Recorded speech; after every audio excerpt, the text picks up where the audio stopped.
Les gens sont surveillés.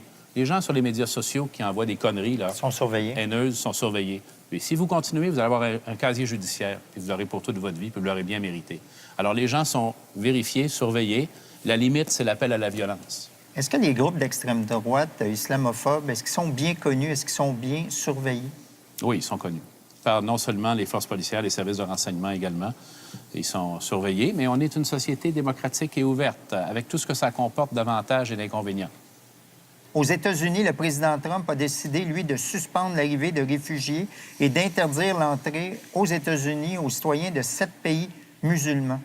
Vous, comment vous pensez qu'il faut composer avec cette méfiance-là, cette inquiétude envers l'immigration et l'accueil des réfugiés? Bien, il faut le démontrer par l'exemple et la réalité. On accueille des gens de partout dans le monde, incluant des pays musulmans. On accueille des réfugiés de la Syrie.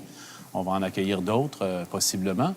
Et ces gens-là ne présentent pas d'enjeux de sécurité. Bien sûr, ils sont sujets à des vérifications avant d'arriver chez nous, ce qui est normal.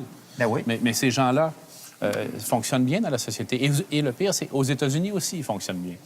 Alors, c'est la grande ironie de cette situation. Mais concentrons-nous sur notre situation à nous au Québec et au Canada. Moi, je ne suis pas l'opposition au Congrès des États-Unis, là. On va laisser ça à Washington. En passant, une opposition, il n'y en a pas tellement aux États-Unis, présentement. Bien, il y en a une dans la société civile. Oui, ça, c'est vrai. Au lendemain de la tuerie, vous avez déclaré qu'aujourd'hui, tout le monde faisait vœu de bonne entente et de tolérance, oui, mais que le défi, c'était de le dire, même après, même plus tard. Voilà. Voilà, c'est Comment est-ce qu'on le relève, ce défi-là, à partir de maintenant? On le dit. Là, on est sous le choc de l'émotion. Tout le monde va dire, ou presque, on a parlé tantôt des horreurs sur les médias sociaux, mais la grande majorité vont émettre actuellement un message d'ouverture et de tolérance. Dans la période de la crise, on s'attend à ce que tout le monde le fasse. Le débat, ça aurait peut-être été de le faire avant, hein?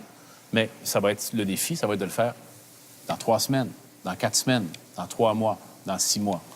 Et cette semaine, en tout cas, il y a eu une belle solidarité à l'Assemblée nationale. C'était formidable. Et puis également dans les rues, la vigile à Québec où on était.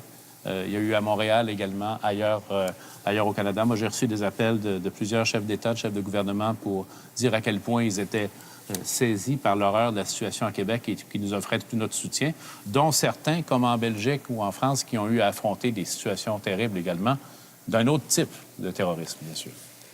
Merci, M. Couillard. Merci. Merci. Merci.